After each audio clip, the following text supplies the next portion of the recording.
amar a outros.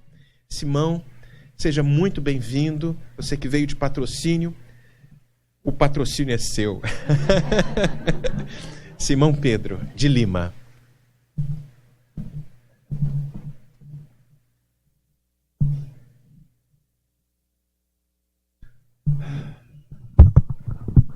Bom dia. Jesus nos abençoe a todos e nos inspire a cada um e que todos nós sejamos guardados junto dele em paz. É a segunda vez que eu participo da Assembleia Geral. Estive o ano passado, se não me engano, em outubro, lá em Orlando, e hoje aqui em Miami. Então, muito obrigado pelo convite. Eu acho que o pessoal não se cansou bastante em outubro e me convidou para voltar agora novamente. E vamos conversar um pouco. Bom, não é bem um pouco, porque são 4 horas. Mas nós vamos dividir em 2 sequências de 2 horas. Então, nós vamos dividir essa primeira parte, algumas reflexões a partir da obra de Paulo Estevão, e a segunda parte, algumas reflexões a partir das cartas de Paulo, que já então teremos como referência o Atos dos Apóstolos e as cartas de Paulo. E a primeira parte, o livro Paulo Estevão. Dentro dessa ideia do trabalhador espírita, já que aqui estamos entre trabalhadores dessa causa, que nós rendemos os tributos aos fundadores dessa casa, aqui, Dona Aide, representando. Muito gosto estar aqui. Que Deus abençoe a todos vocês. É muito importante conhecê-la. Muito importante para mim, para nós outros. Graças. E está aqui conversando com companheiros e companheiras de Seara. Cada um com as nossas dificuldades, cada um com as nossas virtudes, cada um com os seus próprios defeitos. Mas é assim que nós vivemos, é assim que nós existimos. Nossos defeitos são muitos, mas nem por isso nosso concurso pode ficar prejudicado. Apesar de errar, a gente também de vez em quando acerta. E quando acerta, cobre alguns erros. Quando neles colocamos um dos pontos que está no título, os sentimentos. Ou seja, como dizia o apóstolo Pedro, o amor cobre uma multidão de erros.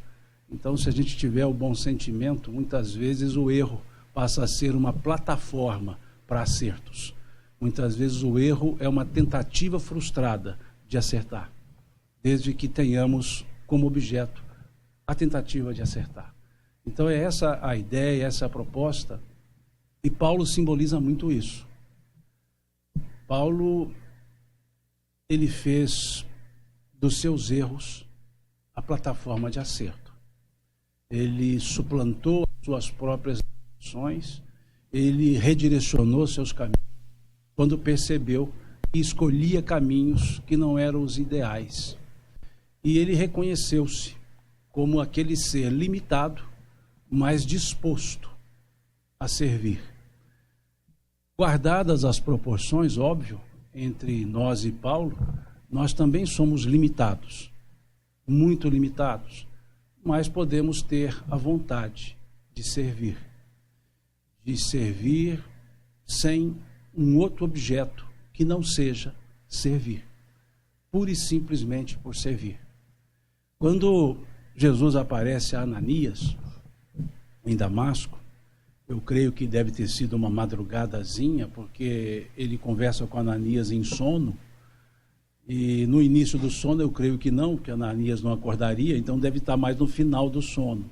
Então eu creio que na madrugadazinha ele se apresenta a Ananias dizendo: Ananias. E Ananias responde imediatamente: eis-me aqui, Senhor. E ele diz: vá à rua direita, na casa de Judas, porque lá tem que precisa do teu concurso. E Ananias, com todo respeito, diz assim para Jesus: Senhor, mas quem lá está é Saulo, o nosso perseguidor. Em outras palavras, será que o senhor está pensando direito? o que o senhor está me pedindo, né? O pai que está de madrugadazinha, o senhor ainda não entendeu. E Jesus diz a Ananias, eu sei, ele é o vaso que eu escolhi para depositar o meu evangelho e levar a todas as nações. E deu um puxãozinho de orelha em Ananias. Ele diz, deixai que eu mesmo mostrarei a ele o quanto ele padecerá por causa do meu nome. Em outras palavras, Ananias, não faça juízo de valor. Vai lá e cumpre o seu trabalho. Em outras palavras, faz o que eu mando e guarda o que você diz saber. Porque essa foi a fala de Ananias. Porque muitas vezes nós colocamos senões demais. Nós fazemos juízos de valores em relação às outras pessoas. Como que querendo dizer que elas não são merecedoras de um trabalho. E quem de nós não é merecedor de trabalhar? Talvez não sejamos merecedores das benesses por não trabalhar, mas todos merecemos sim a oportunidade do trabalho. Estar aqui na Terra já é uma oportunidade de trabalho. A reencarnação é uma oportunidade de trabalho. A reencarnação não é uma punição. É a justiça de Deus se manifestando, como falam os Espíritos, lá na questão 171 do Livro dos Espíritos. Um bom pai nunca fecha as portas para o arrependimento dos seus filhos. Então, quem somos nós para estabelecer juízos de valores, se a lei de Deus entendeu que nós estamos no momento de estarmos aqui na Terra encarnados? Então, essa é a ideia que, em tese, Jesus havia dito a Ananias. Deixai que eu mesmo mostrarei a ele o quanto ele padecerá por causa do meu nome. E o chamou de vaso. O vaso escolhido para depositar o meu evangelho, disse o Cristo. E levar a todas as nações. E Paulo, talvez sabendo disso, muito à frente, ele foi dizer, temos esse tesouro em vasos de barro, para que a excelência do poder seja de Deus e não dos homens. Ele se reconheceu um vaso, mas se auto-intitulou um vaso de barro. E disse, temos esse tesouro, o Evangelho, em vasos de barro, para que a excelência do poder seja de Deus e não dos homens. Essa é a ideia. Nós servimos a uma causa, nós servimos a uma ideia. A ideia dos Espíritos, nos foram trazidas essas ideias pela doutrina espírita. O tesouro são esses ensinos que trouxeram de volta os ensinos do Cristo. Naquela ideia que Jesus havia dito à mulher samaritana. Chegará o dia em que orareis ao meu Pai, não mais no templo nem no monte, pois meu Pai é Espírito e importa que os que o adoram, o adorem em espírito e verdade. É essa a ideia que foi trazida. Quando dizemos trazer de volta, não foi a teologia, foi a ideia pura e simples da expressão da verdade, aquela verdade que o Cristo nos trouxe. E Paulo, ele simboliza aquele que entendeu essa verdade. Ele simboliza aquele que percebeu que havia outros caminhos para serem percorridos, apesar de quaisquer caminhos já percorridos. Ele percebeu que em qualquer momento nós podemos fazer correções de rotas, podemos mudar o curso da nossa existência, dos nossos propósitos, o que nós então chamamos de contexto. Em que contexto se deu isso? Em que contexto Paulo assume uma ideia de trabalho? Veja, essa frase de Estevão para Abigail. Naquele momento, que todos sabemos, que lemos a obra, estava ali agonizando em função da lapidação, em função do apedrejamento. E aí ele diz a Abigail, Saulo deve ser bom e generoso. Veja que não há juízo de valor. Está certo, deixou um verbo numa condicionante. Deve ser bom e generoso. Defendeu Moisés até o fim. Quando conhecer Jesus, servi-lo-á com o mesmo fervor. Em outras palavras, Paulo tinha o sentimento. Paulo tinha determinação, Saulo. Mas o foco não estava claro. E Estevão, que não fazia o juízo de valor, percebeu que as características de Saulo seriam importantes para o serviço ao Cristo. Ele só precisava, Saulo, conhecer Jesus. Porque ele sabia, se ele conhecesse, ele usaria o mesmo empenho, ele usaria o mesmo fervor, ele usaria a mesma energia. E ele só não servia a Jesus porque ele não conhecia a Jesus. Dizendo, quando ele conhecer Jesus, ele também defenderá, em outras palavras. Quando conhecer. Esse contexto é nosso. É nosso. Porque também nós estamos no mesmo aspecto. Nós seguimos caminhos e tivemos um quando. Porque nós estamos servindo a uma causa, a uma ideia. E cada um, se perguntarmos aqui, cada um vai dizer o seu próprio quando. Todos nós tivemos o nosso momento de um encontro na estrada de Damasco. Porque senão não estaríamos servindo. Se bem ou mal, não vem ao caso agora, mas não estaríamos nos auto-intitulando trabalhadores de uma causa. Porque para que sirvamos, nós precisamos criar identidade. Ninguém serve a algo que não se sente, que não se conhece, que não se entendeu. E é esse o contexto. Talvez ainda não estamos, ou não estejamos, com toda a bagagem necessária. Mas estamos, talvez, com a primeira, a boa vontade. A boa vontade de querer fazer. Fazer bem feito. Apesar de muitas vezes não conseguirmos. Ou na maioria das vezes. Ou em quase todas as vezes. Mas continuar tentando. Continuar tentando. É esse o contexto. E esse contexto, Saulo vai se encontrar com Jesus. Todos conhecemos a história. E é interessante que Paulo, não é força de expressão, ele cai do cavalo, efetivamente. Ele cai ali e ouve a voz. Saulo, Saulo, por que me persegues? E a pergunta que ele faz, depois de quem és tu, Senhor? E Jesus responde, eu sou Jesus, aquele a quem tu persegues. Ele faz essa pergunta. Senhor, o que quereis que eu faça? Pensemos nessa cena. Uma pessoa que sai de Jerusalém com uma carta de prisão dos cristãos, ou dos seguidores de Jesus, à época, em Damasco. Ele sai levando essa carta de apresentação e perseguição.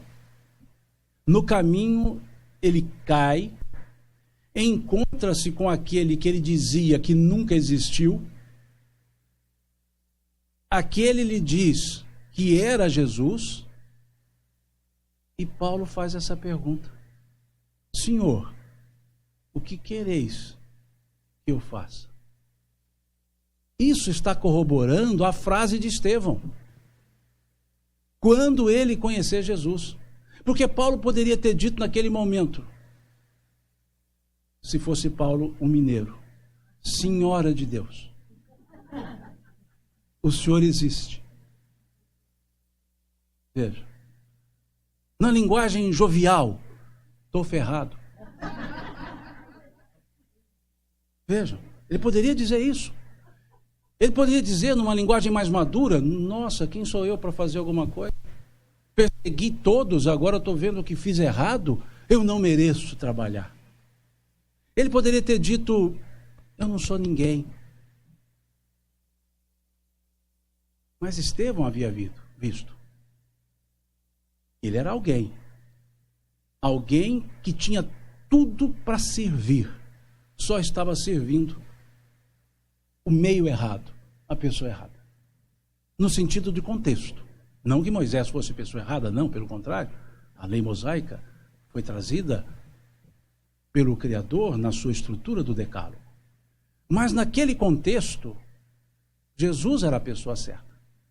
E Paulo poderia ter tido pena de si, ter se auto-vitimizado, mas não. Ele só perguntou, como se dissesse, tá bom, vim fazendo errado porque eu não sabia, agora eu estou sabendo. O que queres tu que eu faça? Pronto. Simplesmente isso. Não se lamentou pelo equívoco, não se colocou grande, simplesmente disse, tudo bem, se o senhor apareceu para mim aqui e está me chamando, para alguma coisa eu vou servir. Ele só perguntou, o que queres que eu faça? E a resposta de Jesus? Levanta-te. Nós não servimos ao Cristo caídos. Nós não servimos ao Cristo nos lamentando de nós mesmos. Nós não servimos ao Cristo com a autocomiseração, tendo pena de nós mesmos. É preciso que nos levantemos. Não interessa se alquebrados, se levantamos com dificuldades, mas é preciso a ideia de levantar-se. É preciso ter a disponibilização, a vontade. Ananias, quando chamado, ele imediatamente respondeu, eis-me aqui, Senhor. Vamos imaginar essa cena em Ananias, colocando-nos no lugar dele, domingo, 5 horas da manhã, garoando. E chega Jesus dizendo, Simão, agora não, senhor, 5 horas, me ajuda. Estava servindo o senhor até umas 3 horas atrás, deixa eu dormir. Mas não, Ananias respondeu, eis-me aqui. Disponibilização. Foi o mesmo que Maria disse. Eis aqui a serva do Senhor, cumpra-se em mim segundo a tua palavra. Disponibilização. Que fez com que Pedro e André jogassem as redes fora e seguissem a Jesus em alguns segundos. Disponibilização. Que fez com que Levi deixasse a banca de coleta de impostos e se levantasse e fosse seguir Jesus. Disponibilização. Para servir, há que ter disponibilização. Viajar 2h30 para chegar até aqui, viajar bem mais para chegar até aqui. Disponibilização. Somos nós os que trabalhamos. E quem trabalha, acorda cedo para atender quem busca. Então, essa é a ideia do levanta-te. Levanta-te, Saulo. Ele poderia ter dito levanta-te, mas ele frisou. Não é um levanta-te, é levanta-te você. Levanta-te, Saulo. Chamando pelo nome. Quando chamamos alguém pelo nome, nós evocamos a personalidade. Nós não queremos só o fazer, nós queremos a vontade. Por isso o nome. Levanta-te, Saulo. Entra na cidade e lá será dito o que convém fazer. Não foi dito, lá será dito o que você vai fazer. Foi dito a ele, lá será dito o que lhe convém fazer. Porque tudo depende das nossas escolhas. Nós podemos nos levantar e nada fazer. Nós podemos levantar, fazer, sem a vontade de fazer. Nós podemos fazer com a vontade de fazer por constrangimento do que os outros pensarão se eu não fizer. Porque vários são os motivos que podem nos levar a servir ou não. É preciso que nós busquemos a entender o que é, então, a conveniência. O que convém fazer. E é interessante porque essa forma, esse convém, Paulo bem trabalhou com ele. Todas as coisas, dizia ele aos Coríntios, me são lícitas, porém nem todas as coisas me convêm. Todas as coisas me são lícitas, porém nem todas elas me edificam, dizia ele. E para que nós entendamos se é conveniente ou não conveniente, nós precisamos conhecer, aprender, para saber discernir. O serviço não é automático, não é por automatismos. O ser humano, ele não pode agir por automatismos. Ele não pode ser seguir o que a gente chama de efeito manada. Todo mundo está indo, eu vou junto. Não. Os nossos atos precisam ser precedidos de vontade, de bons pensamentos para o ato. Leon Denis, no capítulo 24 do livro O Problema do Ser, do Destino e da Dor, ele escreve: quando os meus atos são bons e os meus pensamentos são maus, existe uma falsa aparência do bem. É preciso que o sentimento preceda a atitude. E Paulo, eu diria até que ele tinha certo passionalismo, ele era até passional, muito apaixonado, mas sentimento nunca lhe faltou. Ele sempre tinha o sentimento, como sendo a mola propulsora para as ações, sem ressentimentos. Ele tinha sentimentos. Porque ressentimento a gente tem muito. Mas é preciso entender o sentimento. E nos perguntar o que me move. O que me move a fazer ou deixar de fazer alguma coisa. O que me trouxe, ou por que eu vim, melhor dizendo, para o trabalho. No nosso caso, na seara espírita. Em caso de outros, em diversas outras searas, tentando também servir ao Cristo. Porque vários são os caminhos. O destino é um só. E os caminhos estão em conformidade com os níveis de busca. Não existe a melhor escola religiosa. Existe a que responde às minhas dúvidas. E aquela que me responder, me acalentar e orientar, nela eu fico. E a ela eu sirvo como canal para servir, de fato, ao Cristo. Então nós estamos nas hostes espíritas, porque perguntamos e o Espiritismo nos trouxe as respostas. Em tese, nos clarearam o entendimento, confortaram o coração.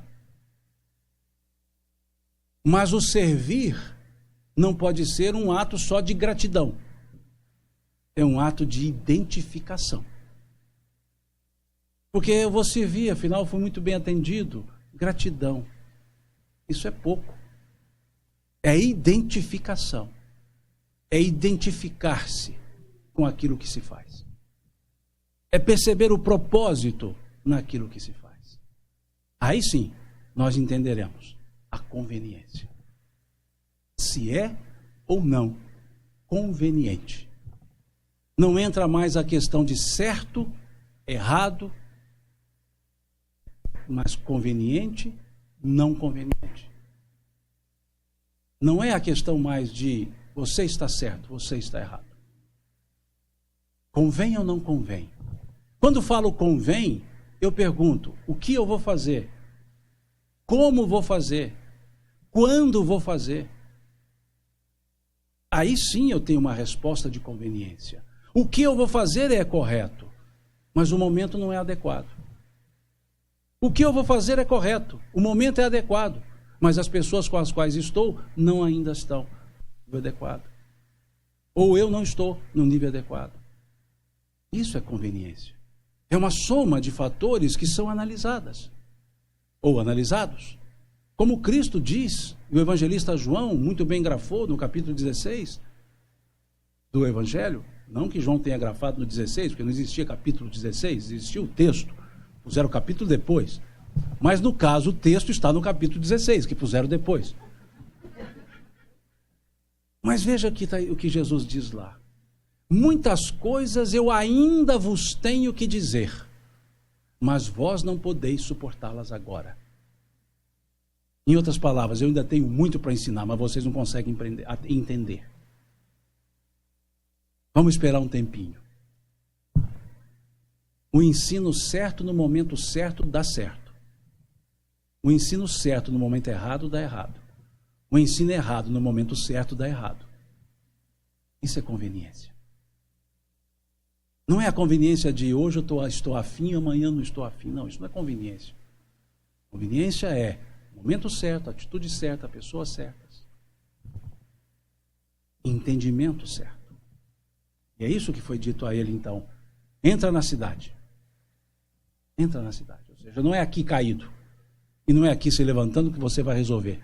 Vá onde você pode ser útil. Entre as pessoas. Vá para a cidade. E lá, lhe será dito o que convém fazer. E ele foi para a cidade. Foi para a cidade e ali começa o período de preparo. Porque ninguém consegue dar o que não tem.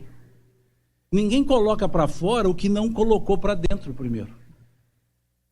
Ninguém consegue servir se não tiver consciente do que deve fazer. Ninguém consegue ensinar se antes não tiver aprendido. É preciso se preparar. É como se disséssemos educarmos-nos para educar, evangelizarmos-nos para evangelizar. Por uma coisa pura e simples. Como que eu passarei aquilo que eu não comungo em termos de pensamento, sentimento e entendimento? Então Paulo se preparou. Antes da encarnação também. Mas vamos nos ocupar do momento presente, ou seja, da encarnação. Ele foi se preparar. Ele conhecia os evangelhos? Não. Mal tinha ouvido um discurso de Estevão. Eu digo mal tinha ouvido porque ele criou refratariedade para ouvir. E em vez de ouvir, foi degladiar, foi debater. Isso nos permite abrir um parêntese. Quantas vezes, de fato, nós ouvimos? E quantas vezes nós contrapomos? Porque para ouvir, a gente tem que se desarmar. E quantas vezes fazemos isso?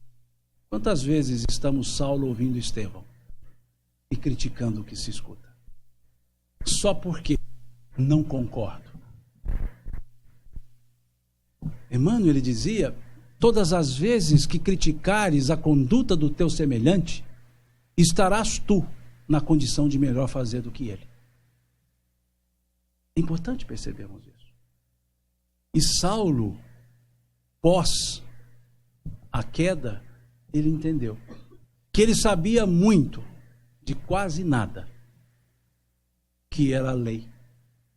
E ele entendeu que se soubesse pouco de quase tudo, ele seria melhor de que saber muito de quase nada. E aí então ele se ofereceu para aprender o Evangelho. Que é muito, mas que o pouco seria suficiente. E se prepara. E lá em Ananias, Saulo recebe as anotações, diz Emmanuel. Aqui já é a frase de Emmanuel, o narrador. Saulo recebeu as anotações, debruçou-se imediatamente sobre os velhos rabiscos e devorava-os com indisfarçável interesse. Veja como o narrador, Emmanuel, narra a cena. Porque foi dito que ele era o vaso onde estaria o Evangelho. E esse vaso precisava ver o que estava guardando. Então ele foi estudar, aprender. É uma das máximas que encontramos lá no capítulo 6 do Evangelho segundo o Espiritismo. Espíritas, amai-vos, o primeiro ensino, instruí-vos, eis o segundo. Mas que instrução é essa? Nós não temos catedrático em Espiritismo. Por mais que uma pessoa envergue títulos de doutorado, pós-doc, pós elevado a N, Ele pode ser isso na profissão que ele exerce. Mas na vida do Evangelho, não é o título. Disse o Cristo: graças te dou, ó Pai, que escondeste tais ensinos dos doutos e revelaste-os aos simples e humildes. Porque para entender, para aprender, nós temos que nos desnudar das aparências. Como Bartimeu teve que jogar fora a capa para encontrar-se com Jesus. Assim diz o evangelista.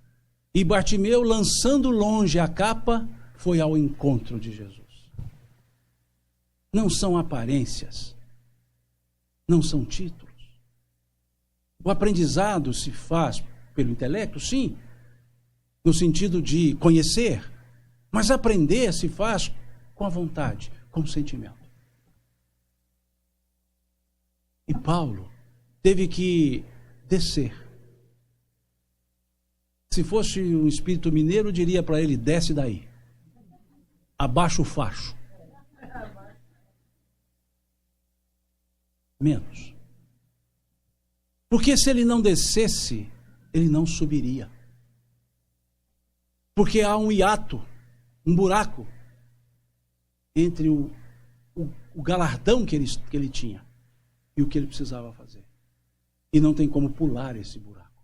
Ele tinha que descer para subir. Tinha, como disse o Cristo, fazer-se o menor para melhor servir. Disse o Cristo: no mundo vós tendes os governadores que vos dirigem. Não será assim dentre vós. Aquele que quiser ser o maior, seja o que mais sirva. Pois o Filho do Homem não veio para ser servido, e sim para servir. Então Paulo precisava descer. O aprendizado dele não era nas letras, como ele escreve nas suas cartas depois. Somos chamados a um novo ministério. Não mais o ministério das letras, mas o ministério do Espírito. Pois a letra mata e o Espírito vivifica. Dizia ele. Esse é o aprendizado. E nós estamos de fato descendo dos nossos pseudo-conhecimentos para de fato buscar aprender. Aprender servindo. Servir aprendendo. É preciso que o trabalhador, o servidor, se prepare. Entendendo que se eu busco aprendizado, eu estou me reconhecendo não autossuficiente. Porque ninguém é autossuficiente. Ninguém pode dizer que tudo sabe, que nada precisa aprender. Todos nós sempre precisaremos aprender. Porque o progresso é da lei. E se não buscarmos cada vez mais aprender, não no sentido de conhecer puro e simples, aprender, depois conhecer, nós estaremos parados numa vida que evolui, num mundo que evolui. Então é preciso esse momento de debruçarmos-nos. Imaginemos a cena, debruçado. Não é assim, dando uma lida. Debruçado. Olha o verbo. Debruçou-se. E veja a condição adverbial. Imediatamente. Veja o advérbio. Imediatamente. Não foi só debruçou-se. Imediatamente. Porque Estevão dizia, quando ele conhecera Jesus. Esse quando foi imediato para ele. Conheci, pronto. Dá licença. Daqui para frente é outra história. Dizia ele, quem conhece a Jesus, nova criatura é. Mas não é o conhecer da teologia. Porque teologia, na verdade, é uma forma de reduzir ao nosso tamanho aquilo que nós não queremos crescer para entender. Como não entendemos Deus, em vez de evoluirmos, nós queremos reduzir Deus a nós mesmos. E aí conseguimos explicar Deus. porque nós reduzimos para o nosso tamanho. Essa é a teologia, que é diferente da teodiceia, que é justamente o estudo da natureza de Deus. Em vez de seguir a orientação lá da questão número 11 do Livro dos Espíritos, se um dia o homem verá Deus, ele, quando não mais obscurecido pela matéria e pela sua perfeição, o homem verá e entenderá Deus. Mas já que eu tenho que evoluir, então eu vou dar um jeito de diminuir Deus. Então, em vez de caminhar ao encontro dele, eu trago para o meu encontro. E reduzo o entendimento. Isso não é aprender. Isso é reduzir. E aprendendo, precisamos também entender. Aprender e entender. E vejam o que diz o narrador, Ananias para Saulo, melhor dizendo. O Senhor conferiu a tarefa de semeador. Isso Ananias conversando com Saulo. Tens muito boa vontade, mas que faz um homem recebendo encargos dessa natureza? Antes de tudo, procura juntar as sementes no seu mealheiro particular. Junta as sementes, entenda o que vocês vão fazer, para que o esforço seja profícuo. Além do mais, tudo que é de Deus reclama grande paz e compreensão. Compreensão de compreender, entender. Compreensão, depois veremos, de conviver. De entender as outras pessoas. De perceber o momento pelo qual as outras pessoas passam. E perceber o momento pelo qual também nós passamos. Mas vejam essa fala de Ananias para ele. Saulo, você devorou ali os evangelhos, mas vamos ver se você entendeu o que você aprendeu.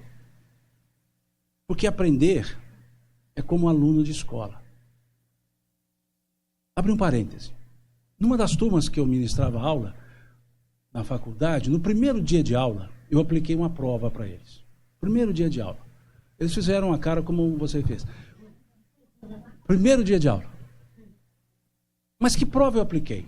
A mesma que eles haviam feito há uns 15, 20 dias, que era o vestibular. Eu selecionei questões de história, questões de filosofia, literatura e língua portuguesa. E selecionei as questões e apliquei as mesmas que eles fizeram. E pedi à comissão permanente do vestibular, à época, a COPEV, para que me desse a nota dessas questões. A nota média tirada. Não a nota de cada um, porque guarda-se o sigilo. Mas a nota média daquele grupo de alunos. A média média, a média baixa e a média alta. E depois corrigi aquelas provas, conferi, né? Porque a gente não corrige, a gente não conserta nada que eles fizeram. A gente só confere. Conferi e olhei. A nota média mediana no vestibular tinha sido mais ou menos 75%. Alta nota de corte. A nota média da segunda vez que eles fizeram a mesma questão não chegou a 30%. Porque eles só aprenderam. Ou seja, estudou só para fazer a prova. Já passou a prova, para que eu vou guardar? É a pergunta medíocre quando o aluno faz. O que vai cair na prova? A partir de que matéria? A partir do primeiro dia de aula. Ponto. Porque a vida é assim. A vida não vai dizer, não, tá bom, agora eu vou cobrar só de hoje para frente. Eu já cobrei daqui para trás. Não. Então o aprender, muitas vezes, é circunstancial. Agora, entender, não. A entender é quando nós encontramos um propósito. Aí nós entendemos. Aí cai a ficha. Eu ia falar linguagem jovem, mas jovem não fala mais cai a ficha, porque não existe mais ficha de telefone. Falar um negócio desse, vocês nem vão saber o que é uma ficha. Não existe mais aquela fichinha para cair. Mas veja, é preciso perceber que quando nós entendemos, nós nunca mais esquecemos. Porque houve significado para nós. Não é só um signo, é um signo com significado. E aquilo então fica em nós. Mas quando eu apenas quero aprender, é só para usar num determinado momento. Passou o momento, passou o aprendizado. Mas não. Aprender e entender é retenção. Retenção de conhecimento. No passado, nós tínhamos 2 verbos para isso, na língua portuguesa. No passado, hoje não mais. Nós tínhamos o verbo aprender e o verbo apreender, com 2 S. Hoje juntou-se, para tentar dizer que é a mesma coisa, mas não são as mesmas coisas. Mas é preciso, então, isso que Paulo fez. Ajuntar as sementes no seu mealheiro particular. Ou seja, eu preciso começar por mim mesmo, a buscar o que eu tenho, o que eu conheço, o que eu preciso aprender. Eu preciso amealhar recursos para distribuir recursos. Como distribuir se eu não os tenho? Então isso Ananias foi dizer para Paulo. Você aprendeu, agora entenda. Entenda isso. Não fique só na cultura da letra. Porque depois ele perde os evangelhos, não perde? Eles não são furtados? E ele diz que nada perdeu porque estava gravado na mente e no coração. Porque entendeu. O mesmo que Kardec fez. Ele entendeu. Porque ele poderia não ter entendido e deixado de lado. Ele entendeu. Depois dos 50 anos de idade, jovem, preciso chamar 50 anos de jovem, porque eu já passei disso. Mas vejam, ele entendeu. Ele fez um questionamento, como Paulo também fez, que queres tu que eu faça? Ele só fez um pouquinho diferente, porque foi dito a ele, antes dele concordar, disseram o que ele passaria, as dificuldades pelas quais ele passaria. Então ele disse assim, e se eu não aceitar tal missão? Aí os espíritos educadamente disseram, outros te substituirão. Pois os desígnios de Deus não podem parar sobre uma só cabeça. Em outras palavras, abaixa o facho. Se você não quiser, tem quem queira. A fila anda. Seria a fala dos espíritos superiores. Vejam. Ele entendeu. E mostrou claramente isso. Quando ele vai pela primeira vez observar os fenômenos, ele diz uma coisa. Quando ele escuta antes, ele diz outra coisa. Quando ele chega, o Sr. Fortier diz a ele, as mesas falam, elas respondem. O que Kardec diz? Provai-me que elas têm cérebros para pensar e nervos para sentir, pois do contrário o que me contas nada mais é do que história para nos fazer dormir em pé. Ou seja, isso e nada é a mesma coisa. Depois ele viu os fenômenos. Ele foi à casa de Madame Planey-Maison e viu, e questionou, e disse uma outra frase.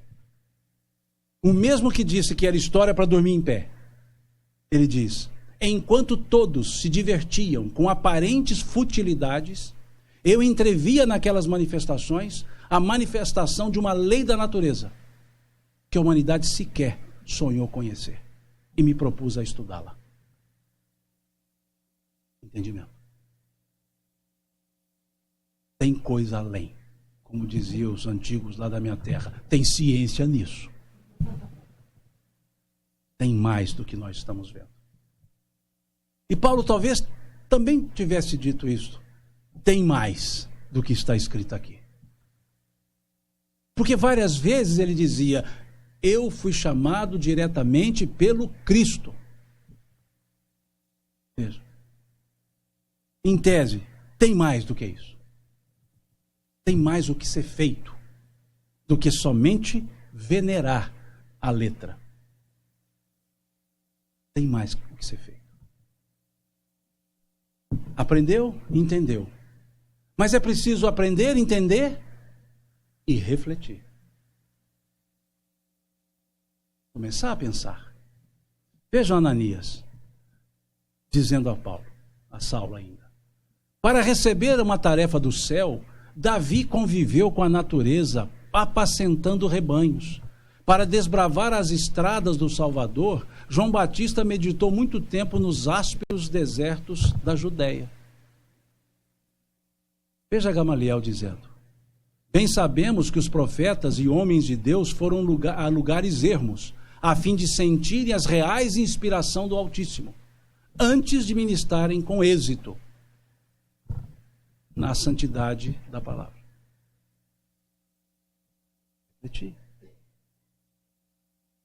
Veja Saulo, passou 3 anos no deserto de Dan, com o casal Áquila e Prisca. Por quê? Aprendemos, entendemos e refletir sobre isso. E dar aquela parada. Para que não tenhamos somente exaltação. Que Kardec nos chama a atenção para os espíritas exaltados, dizia ele. Entusiasmo fácil e desânimo mais fácil ainda depois. É preciso refletir o que esses ensinos significam. Nós que estamos aqui, o que significa para nós dizermos-nos espíritas? Kardec escreve isso lá no título, no Obras Póstumas, no capítulo que tem por título Constituição do Espiritismo, porque lá não tem número de capítulos, são textos esparsos, compilados depois do seu desencarne. Opa, obrigado, muito bom, obrigado. Ele escreve: o Espiritismo não é solidário com aqueles a quem apraza dizerem-se espíritas. Ele só reconhece como seus adeptos aqueles que praticam seus ensinos. Veja o que Kardec escreve. Ele só reconhece como seus adeptos aqueles que praticam seus ensinos. Mas ele diz antes, não é solidário com aqueles a quem apraza dizerem-se espíritas. Apraza é um prazeroso, ou seja, um entusiasmo danado. E muitas vezes no entusiasmo nós deixamos de lado o espiritismo.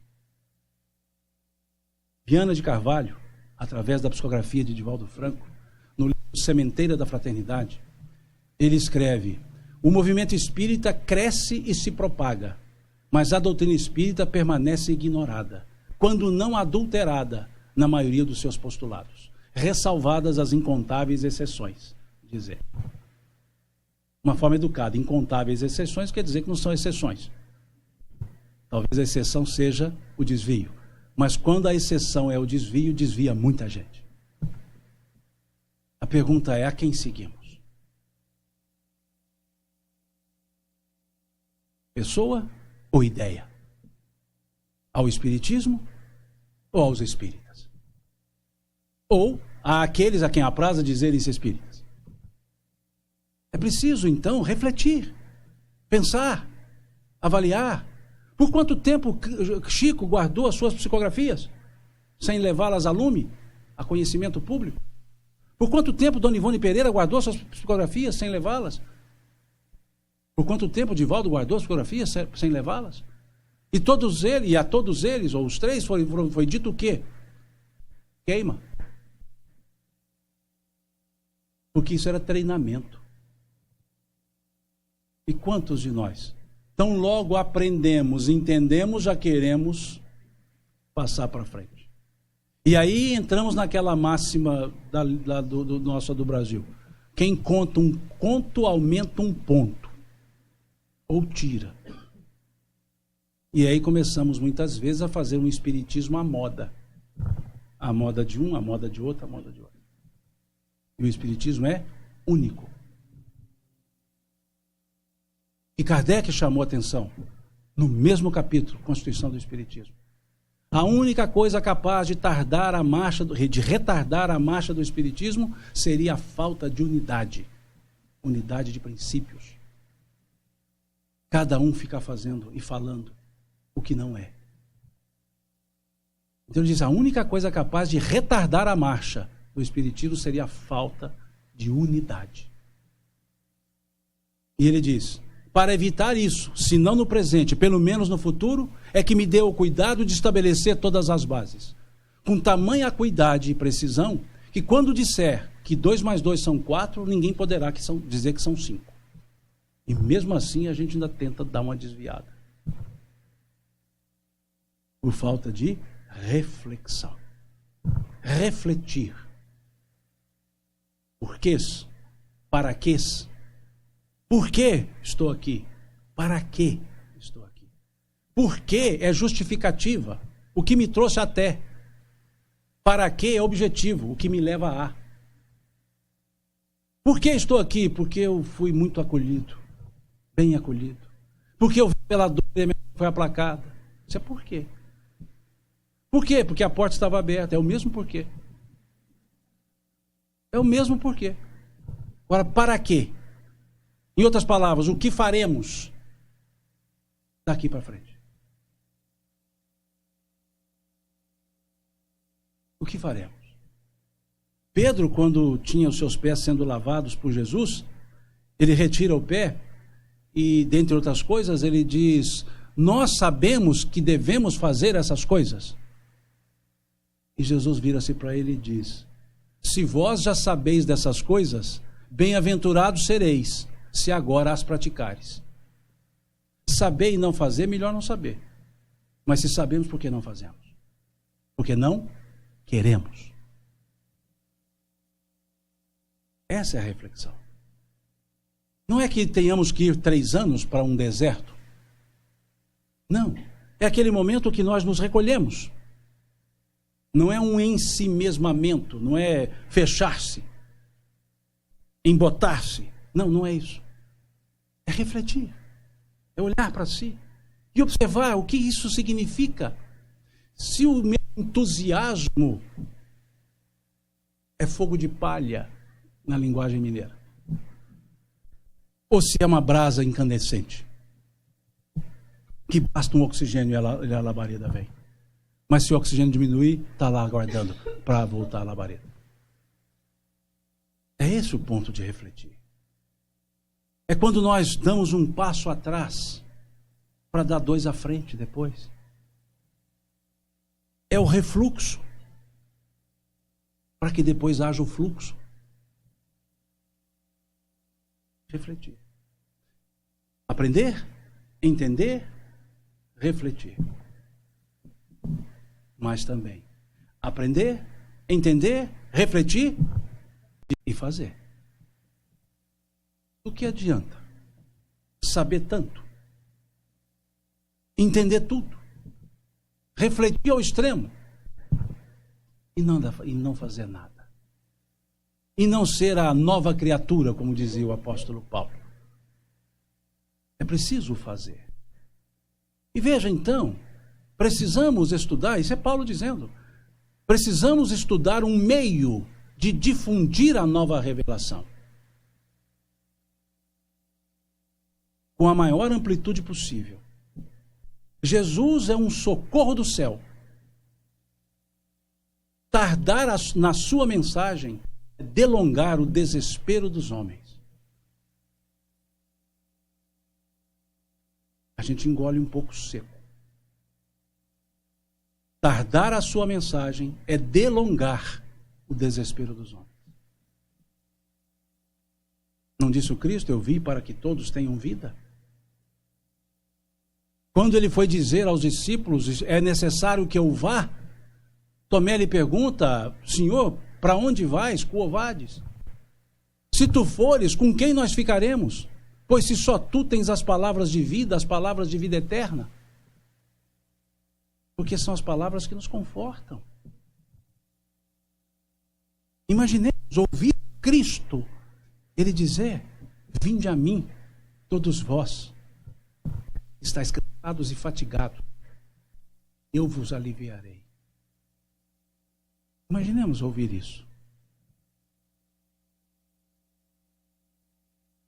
É só correr para o abraço.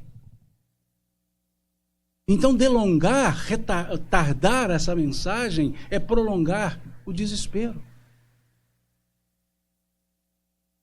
Quando nós deixamos essa mensagem só para o nosso conhecimento, para o nosso deleite, e não fazemos nada em prol dos que precisam, nós mesmos.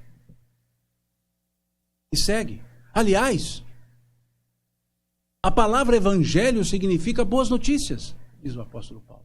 É indispensável espalhar essas notícias do plano mais elevado da vida. Notícias do plano mais elevado da vida. De onde vieram essas notícias?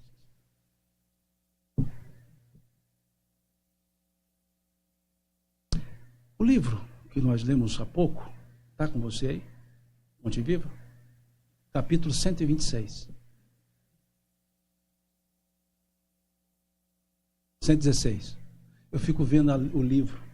Um iPad. Eu estou esperando sair um negócio dessa grossura para ir virando folha. Eu estou antigo mesmo.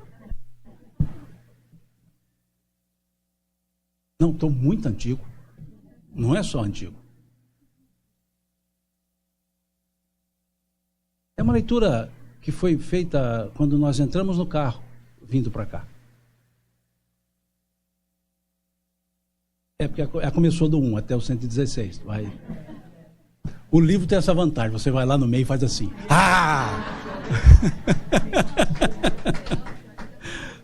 Sou muito antigo. Agora eu vou dizer que sou antigo mesmo, tenho que tirar o óculos, senão não leio. A presbiopia está maior do que a miopia. Ir e ensinar. Portanto, ide e ensinai, diz Jesus. Último capítulo do Evangelho de Mateus. E estarei convosco até a consumação dos séculos, dizia ele. Estudando a recomendação do Senhor aos discípulos, ide e ensinai, é justo não olvidar que Jesus veio e ensinou. Veio da altura celestial. De onde vêm os ensinamentos? Paulo dizendo. Veio da altura celestial e ensinou o caminho de elevação aos que jaziam atolados nas sombras terrestres. Poderia o Cristo ter mandado a lição por emissários fiéis. Poderia ter falado brilhantemente, esclarecendo como fazer. Preferiu, contudo, para ensinar com segurança e proveito, vir aos homens e viver com eles, para mostrar-lhes como viver no rumo da perfeição. Para isso, antes de tudo, fez-se humilde e simples, na manjedoura, honrou o trabalho e o estudo no lar, e em plena atividade pública foi o irmão providencial de todos, amparando a cada um conforme as suas necessidades. Com indiscutível acerto, Jesus é chamado de o divino mestre. Não porque possuísse uma cátedra de ouro. Não porque fosse o dono da melhor biblioteca do mundo. Não porque simplesmente exaltasse a palavra correta e irrepreensível.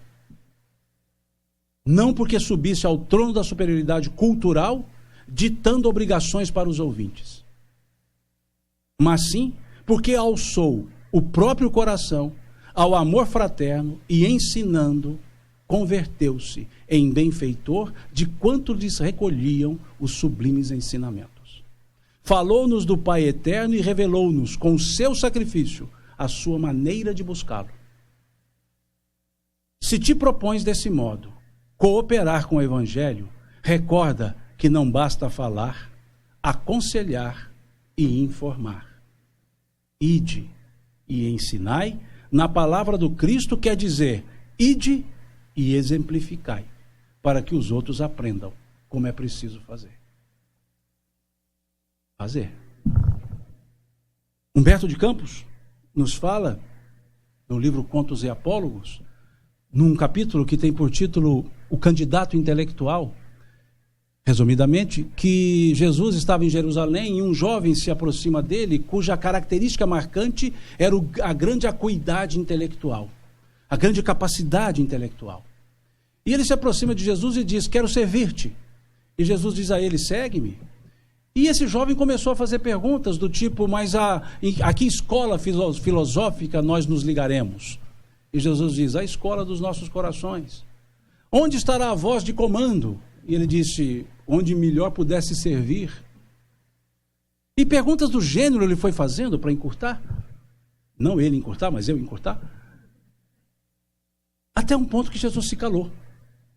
E se calou, e esse jovem diz a ele, mestre, por que não me respondes? E ele diz assim, busca-me quando de fato estiveres disposto a servir. E saiu de Jerusalém, foi para Galiléia e lá encontrou homens rudes, pescadores, que nada sabiam da filosofia grega ou do direito romano, mas estavam dispostos a servir sem nada perguntar. Vejam, é essa a ideia. A reflexão não é para o aumento do meu conhecimento para uso pessoal. É para fazer, para difundir, não em cima de um púlpito. Não, é uma conversa reflexiva, não de cima para baixo, não de fala ou faz e eu te oriento, mas de façamos, orientemo-nos. Porque assim Jesus fazia. Vejamos a frase dele: eu sou o caminho, a verdade e a vida, ninguém vem ao Pai senão por mim. Veja o verbo. O verbo é vir, não é ir. Ele não disse ninguém vai ao Pai senão por mim. Ele disse ninguém vem ao Pai senão por mim. É a mesma coisa, não. Tenta ir e tenta vir para você ver onde você vai. Se ele dissesse ninguém vai, ele estava ficando e mandando os outros. Mas quando ele diz, como ele diz vem, ele já estava, só chamou. Ou seja, ele já tinha feito, já conheço o caminho, já fiz isso, pode fazer. Falo com experiência de causa, ele dizendo. Por isso ninguém vem ao Pai e não vai. Quando lemos textos, verbos são fundamentais. Pronomes são fundamentais. Porque indicam a ação e o objeto da ação. E olha que não estamos nem analisando o caminho, a verdade e a vida ainda. Só no vem. Que a gente acaba não indo. Ele fala, vem, por favor, não. Não é assim? Não vou não, por quê? Não, sem confiança, sem fé. Não é essa a lógica. Segue-me tu, dizia ele. Não é segue-me todos, segue-me tu. Eu estou falando com você, não estou falando com os outros. Então essa é a ideia. Aprender, entender, refletir e fazer. Ah, mas aí é que está o X da questão. Está o X, está o Z, está o T, está o S. Está o alfabeto inteiro. Fazer. Fazer. É preciso percebermos isso. Não é o fazer por fazer, é o fazer. É o envolver-se. Eu falo várias vezes, aqui, quando eu digo aqui, no exterior, é um pouco mais difícil ser espírita. No Brasil é cheio de espírita. A gente vai por hábito. Aqui não. Essa casa, fundada na década de 80, 84, se não estou enganado, 87, 54 anos, isso. Porque ela falou 54 anos, eu fiz uma conta errada aqui. 34, desculpa, 87, 5. Estava me casando nessa data. Que foi mais fácil do que fundar a casa espírita. Imaginemos se foi simples. Foi dito aqui, havia confusões sobre o que era espiritismo. Normalmente dizia-se o que não era espiritismo, como se fosse. Não é simples. Há uma dedicação pessoal, há uma vontade pessoal. Então, esse fazer, ele demanda energia, vontade. Tá certo? De vez em quando estamos com os burros na água também. Tá? Mas a gente troca de burro. Ou troca de água. Mas continuamos nós. Assim nós temos que continuar. É o fazer. Aprender, entender, refletir, fazer. E também conviver. Porque ninguém serve sozinho. Jesus reuniu 12. pessoas, os 12 melhores homens da Galileia, ou na Galileia, porque nem todos eram da Galileia.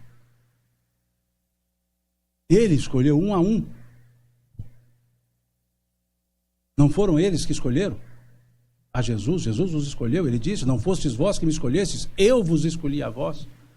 E já vos conhecia, pois antes que o mundo fosse eu já era. E chamou aqueles 12 melhores homens. E dissemos ontem: um negou, um traiu e 9 fugiram quando ele foi preso. Tudo gente boa.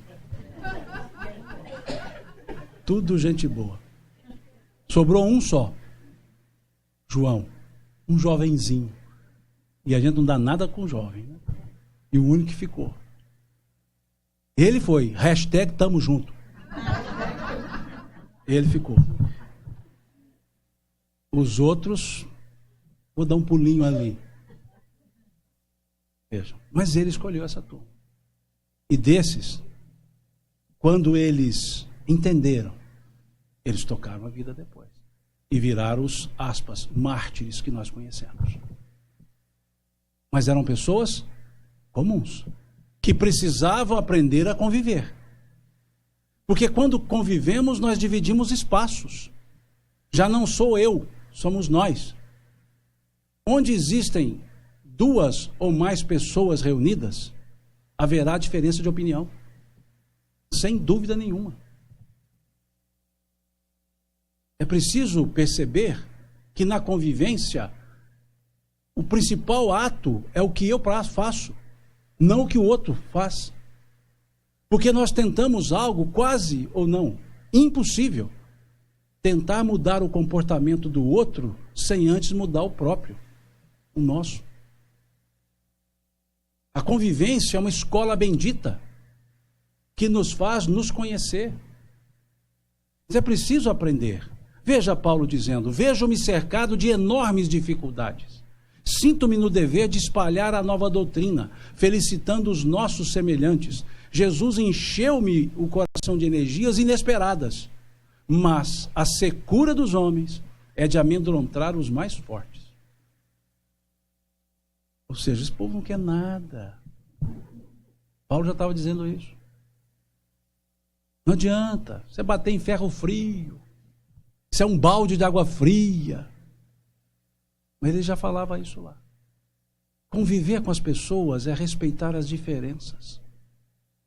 Eu não posso usar a medida que eu uso para mim para medir os outros.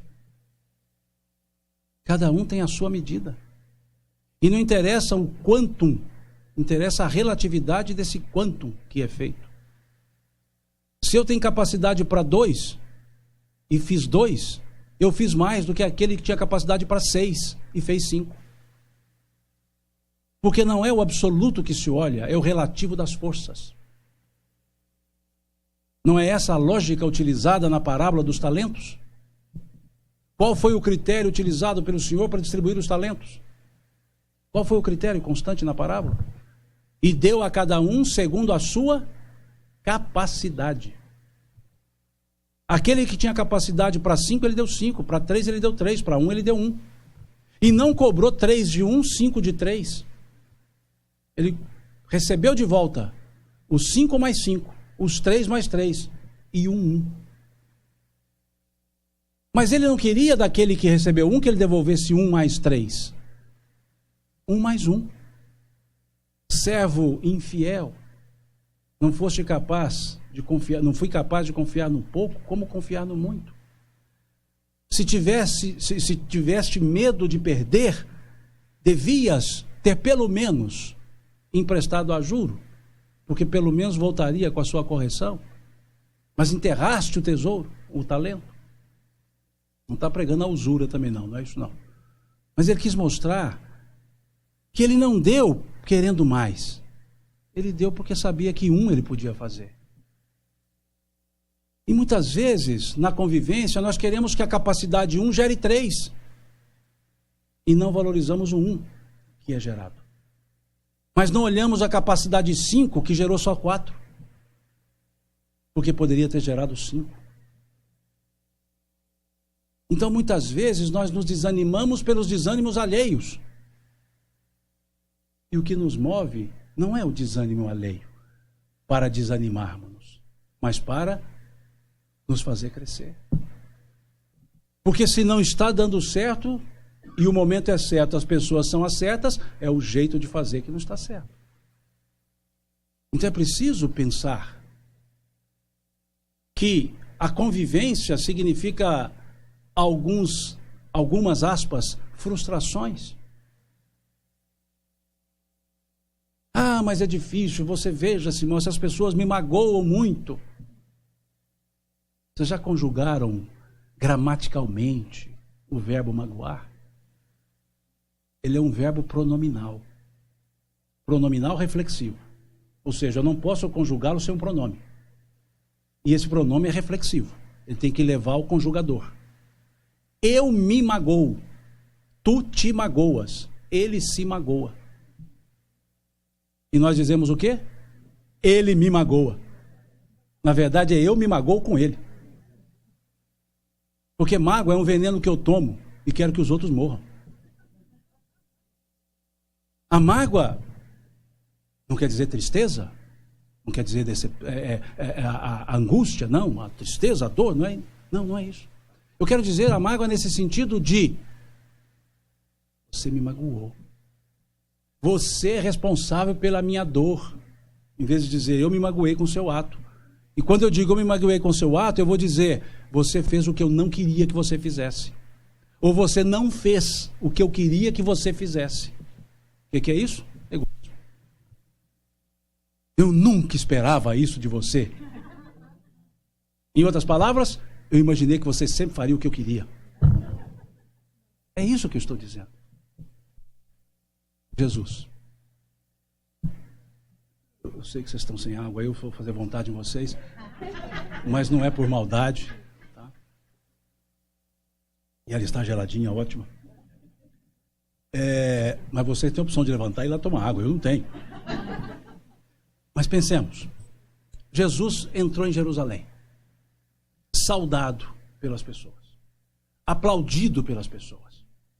Colocaram tapetes no chão, colocaram flores, ramos, para ele passar. E ficavam aplaudindo, dizendo, Hosana, a glória é maior, sois rei, etc. Alguns dias depois, essa mesma turma estava fazendo o quê? Crucifique-o. E ele é crucificado, é içado à cruz. E lá da cruz ele olha o povo e diz o quê? Bom, se fôssemos nós, o que nós diríamos? Bando de ingrato. É assim que vocês me tratam, depois de tudo que eu fiz. Estou vendo aqui, curei metade da sua família. Não dá para fazer assim, tá pregado, né? Curei metade da sua família. E vocês fazem isso comigo? Me magoei. O que ele falou? Pai, perdoa-lhes. Eles não sabem o que fazem. Não havia decepção nenhuma. Os seus discípulos escolhidos a dedo. A dedo. Negou, traiu, fugiram. Aí ele se apresenta para eles, à exceção de Judas. Se apresenta para eles, eles estavam ali amedrontados em Jerusalém, portas fechadas. Jesus aparece e fala o quê? Se fôssemos nós.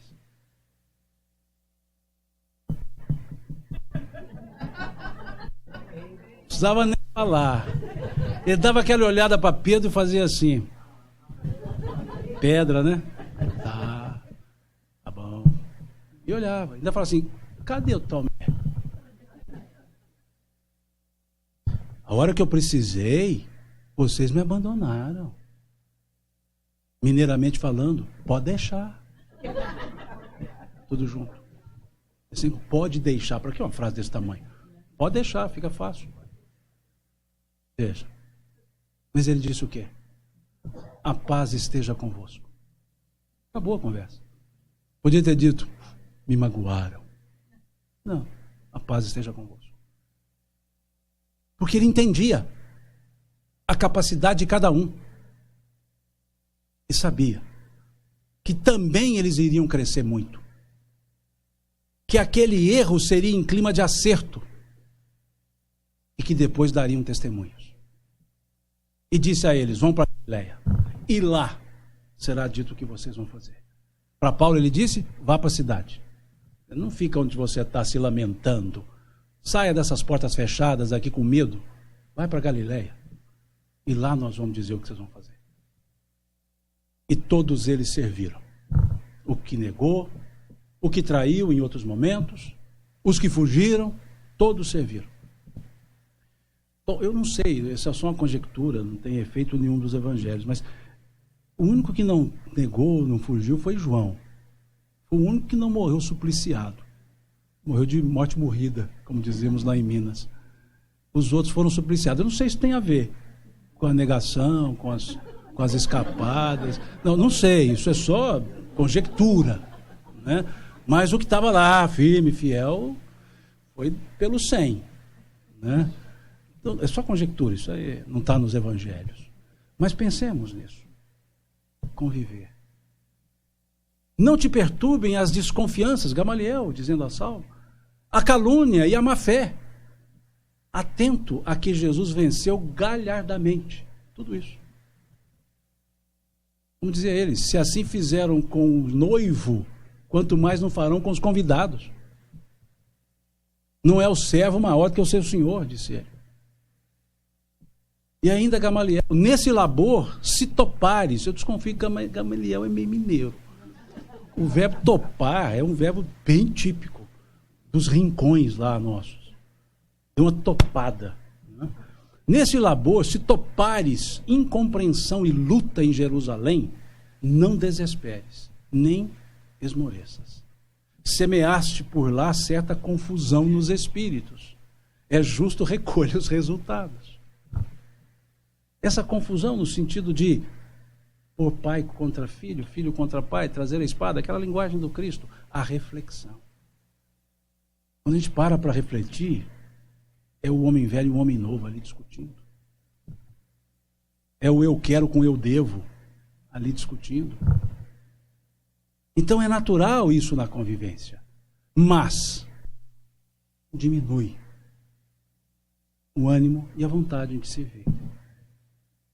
Teremos dificuldades em convivência, lógico, fora da Flórida que existem essas coisas. Dificuldade em convivência fora aqui da Flórida. Teremos. Em casa nós temos dificuldades. Mas a gente se adapta. Conviver é um contrato de cessão em que individualmente cede para coletivamente ganhar. Isso é como um casamento. Se os dois acharem que são credores, os dois perdem. Porque, na verdade, são dois devedores achando-se credores. E cobrando um do outro sem que queira pagar. Então é preciso que entenda, que compreenda. Vejam, o marido vem de uma família, a esposa do outro, o companheiro, a companheira, as companheiras, os companheiros, não interessa. Cada um vem de um lado. Cultura diferente. Conhecimentos diferentes. Hábitos diferentes. E vão ter que se harmonizar. Ou seja, um vai transformar o outro no outro? Não. Vai continuar sendo cada um, mas se harmonizam num propósito comum. O marido, por exemplo, só dorme na escuridão total. A mulher tem que ter uma luzinha em algum lugar, senão ela sente-se claustrofóbica. O marido, para dormir, mal aguenta um virol. A mulher tem que dormir com 3 cobertores. O marido tem que dormir assistindo televisão. A mulher detesta barulho para dormir. O marido adora comer o pão enfiado no café. A esposa faz assim. Eles vão ter que chegar num acordo. O marido vai continuar molhando o pão no café, mas de costa para a esposa. Ela não vê, ele continua fazendo. Descobriram uma coisa que resolveu o problema dos cobertores e do virol, um edredom. A televisão vai para o lugar dela, para a sala. E o marido assiste televisão na sala, a hora que der sono ele dorme. Veja. Harmonização. Quem gosta do escuro absoluto, põe um tampão de olhos, a penumbra continua lá para quem não consegue. E harmonizam-se pelo bem-estar da convivência. Agora, no dia a dia não é diferente. Cada um de nós viemos de uma família, de um lugar, Estamos em um momento diferente no campo da emoção, do sentimento, e na verdade temos um propósito só. Então que deixemos de lado as diferenças e nos unamos nas convergências. O assunto que for controverso, deixa de lado. Quando for incontroverso, conversa. Ponto. Aí sim aprendemos a conviver. Porque aquele casal que briga quando é namorado, a mãe chega para a moça e fala assim: minha filha do céu, é mineira também, minha filha do céu, você vai se casar com esse moço? Vocês dois brigam o dia todo. Ela fala assim: mãe, pode deixar, depois que nós nos casarmos, eu mudo ele. E a mãe fala para o rapaz: você vai se casar com essa moça, vocês dois brigam o dia todo. E ele fala: pode deixar, mãe, depois que nós nos casarmos, eu mudo ela. Muda ele, muda ela, muda ele, muda ela. Fica os dois do mesmo jeito. Ele fica igual ela era, ela fica igual ele era, diferente do mesmo jeito. Então não é assim. Nós nos convergiremos num propósito comum. E aí conviveremos. Mas também é preciso entender que aprender, entender, refletir, fazer, conviver, nos leva a autoconhecer. Porque a convivência com o semelhante é uma das maneiras de autoconhecimento. É uma maneira de nós nos conhecermos quando convivemos com as pessoas. Pelas nossas reações às ações das pessoas, nós sabemos quem nós somos. Como é que nós somos entre os estranhos? Pessoas que não nos conhecem. Por favor. Muito obrigado. Você primeiro. Com licença. Não há de quê? E em casa? Cala, sai, some, dá sossego. Quieta. Quem nós somos? O da rua ou de casa? Nós somos o de casa.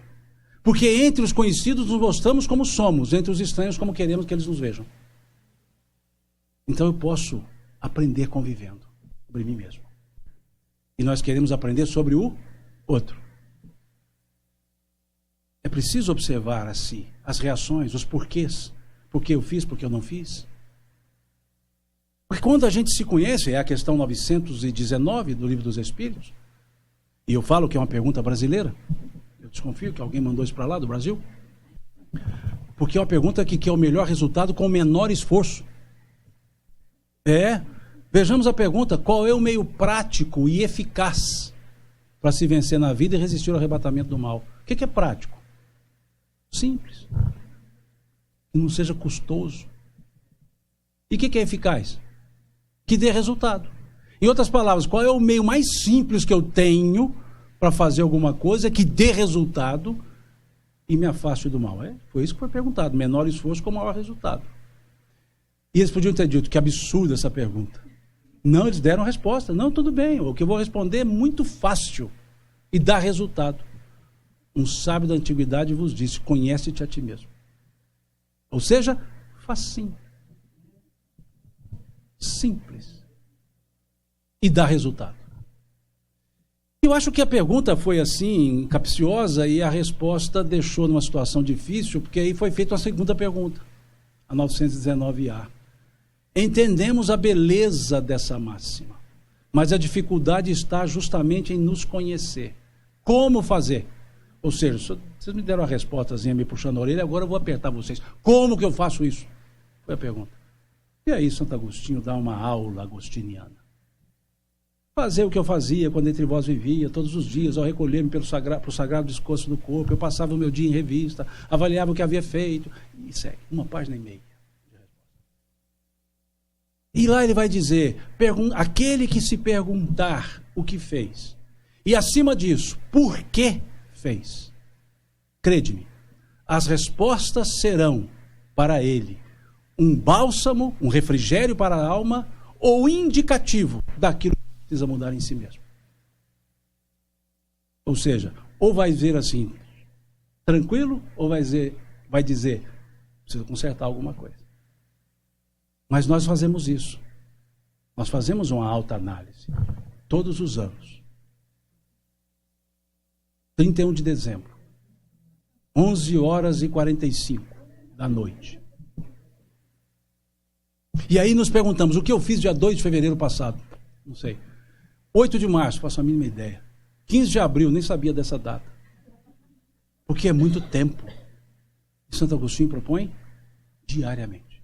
Porque se eu me perguntar o que eu fiz às 7, às 8, às 9 da manhã, eu me lembro. E aí ele dizia que se algo houvesse contra alguém, eu repararia. Então a convivência nos permite nos conhecer. E nos conhecendo, eu avalio meus defeitos, as minhas virtudes. E sei, a partir daí, que os outros também têm defeitos, mas têm virtudes. E faço a escolha. Se eu quero olhar as virtudes ou os defeitos. Se eu quero elevar as virtudes para que elas suplantem os defeitos, ou eu quero diminuir a pessoa mostrando só os defeitos.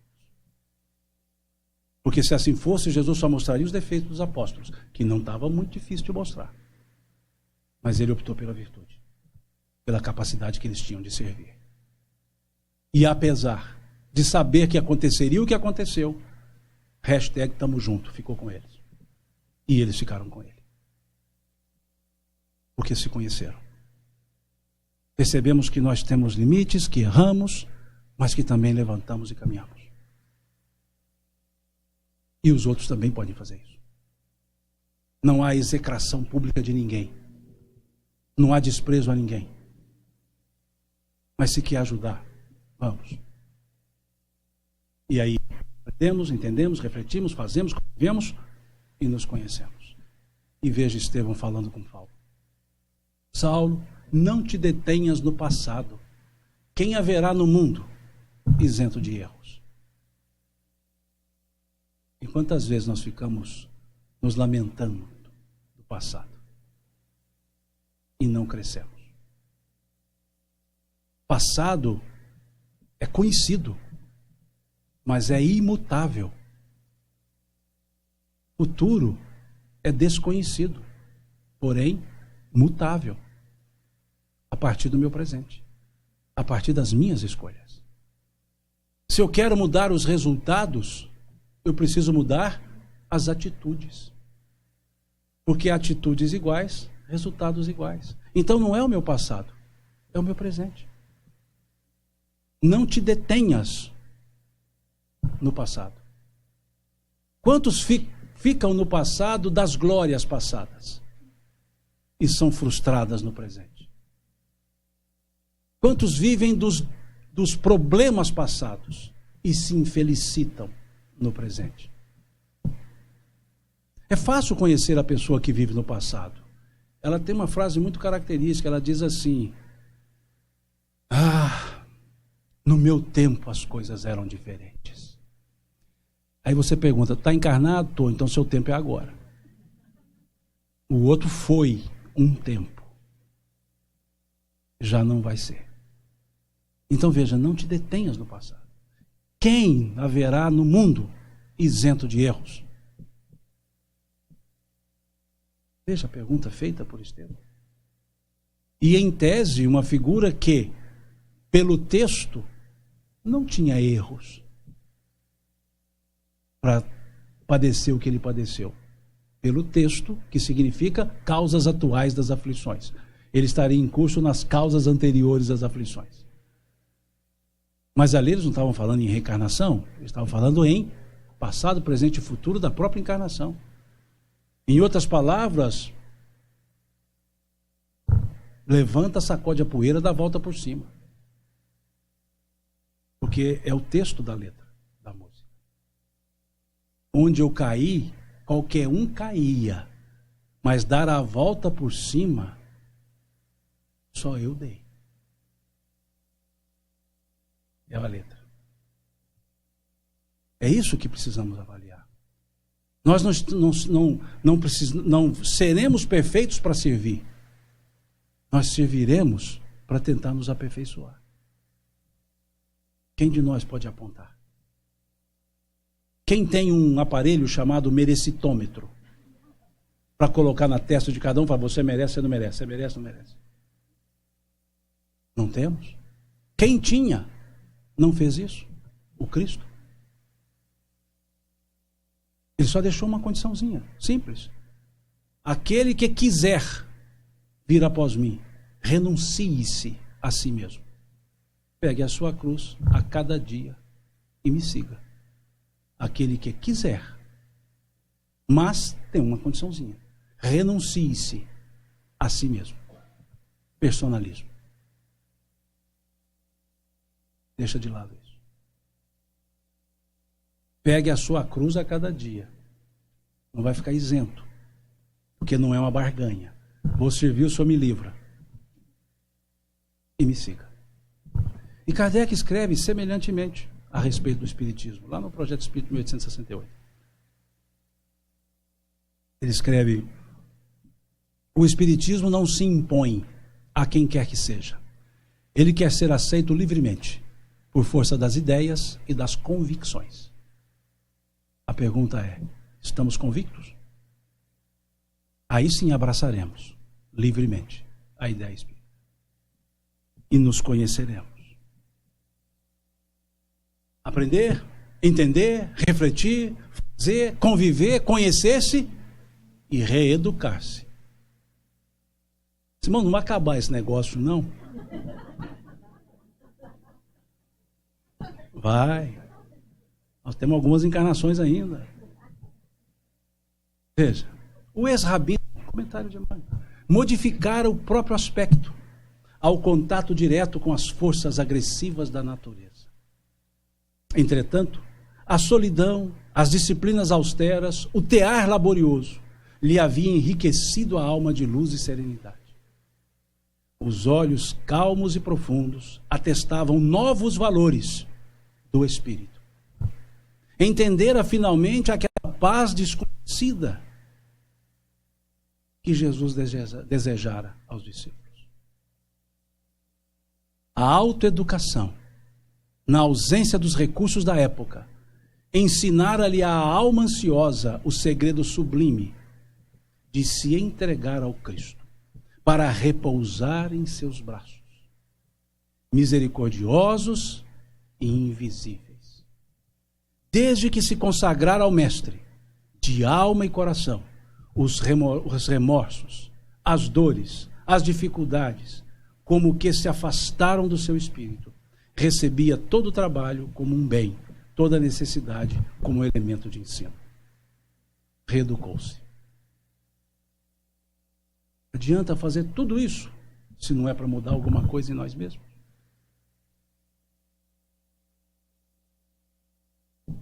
O objeto das nossas ações são as nossas mudanças. Capítulo 17, item 3, 4 do Evangelho segundo o Espiritismo. Reconhece-se o verdadeiro espírita pela sua transformação moral, mas a parte mais interessante a gente acaba deixando de lado. E pelos esforços que empreende no sentido de domar suas más inclinações.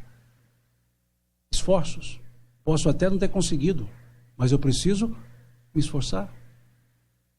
Não quer dizer que o êxito foi alcançado, quer dizer que o propósito continua.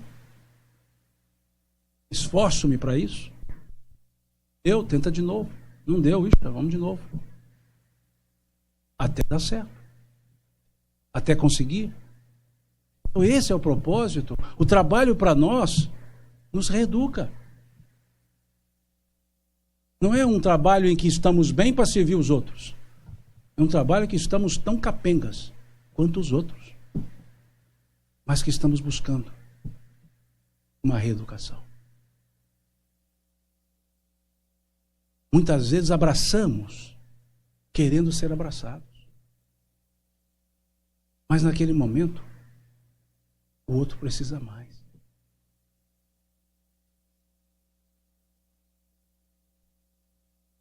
Muitas vezes queremos ouvir uma palavra de ânimo.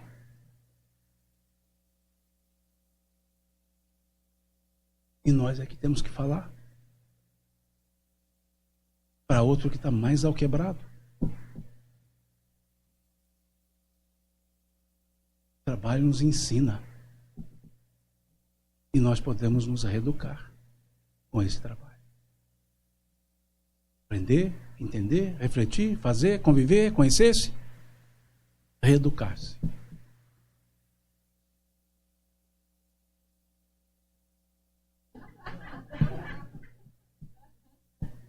e vivenciar, que é diferente de fazer. Fazer é de mim para com o outro. Vivenciar e sentir em mim. Aprender, entender, refletir, fazer, conviver, conhecer-se, reeducar-se e vivenciar. Aí vem Paulo, Saulo, sonhando.